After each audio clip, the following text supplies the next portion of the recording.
of their minimum wages. So I'm going to hand very quickly over to Mateusz from Solidarność, who's going to talk to us about agriculture workers and other categories of workers who are excluded from protection. Over to you.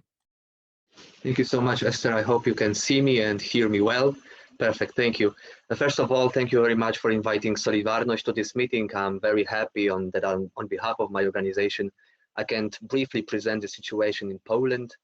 You might have heard about the very positive development in terms of minimum wage in Poland. Ratio of the minimum wage to the average wage in the economy has significantly improved in the last years and oscillates at the level just above 50%. So we can say that our demand is being fulfilled, but that's not the whole story. As Esther said, there are some groups on the labor market which are excluded from this very positive development. And the second thing is, but today it's not the main focus, the solution is not systemic, and this favorable ratio may change for the worse in the future. So these are the two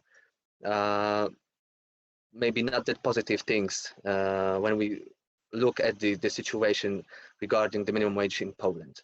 But today, as I said, I will focus on those who are excluded from the minimum wage. And firstly, I'd like to draw your attention to the agricultural sector. In Polish law, quite recently, because it was 2018, a new type of civil contract has appeared. We call this on assistance at harvesting. In the simplest terms, it is a contract which is concluded by a farmer with a person, employee, for a period of assistance at agricultural harvest for a maximum of 180 days in a given year. The performance of these activities on basis of these contracts does not constitute employment within the meaning of the labor code. So a person working under a harvest aid contract has no guarantee of the minimum wage. So now let's imagine a person who works hard for 6 months and does not even receive the minimum wage. It must be remembered that this work is often done by low-skilled young people, very often migrants, most often women. And the situation perpetuates strong divisions in the labor market. Such people become excluded and often lose faith in the political system, which is unable to provide them with even a minimum level of dignity in employment. And the second area are young people who, first group of those are those who combine vocational education with apprenticeships, and we call them juveniles because they are people aged 15 and over, so very young people. A large part of their activity is work. According to Polish law, an adolescent over the age of 16 can work up to 8 hours a day, so it's very comparable to a very normal full-time job. These people receive publicly funded remuneration for their work, and this is defined as a percentage of the average wage, from 5% up to 7% of the average wage. In the last year of the education, when they combine this education with work, it's about 90 euros. So it's critically low, I would say.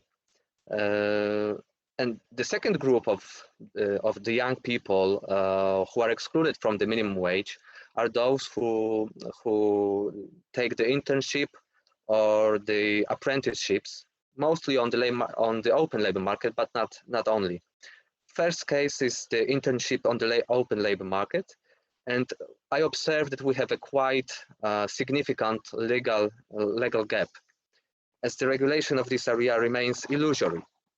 In the sense, regulation of this area has been done through the graduate traineeship agreement, and the paradox of this agreement is that it sets the maximum level of remuneration at the level of twice of the minimum wage, while it does not set a minimum level. To this should be added traineeship offered by the public employment services, where the remuneration for a person doing their job is about it's 1,440 euros. So in euros, when we divide it by 4, it's, I don't know, 300 euros. So in general, it's about the half of the minimum wage for a full-time job up to 12 months.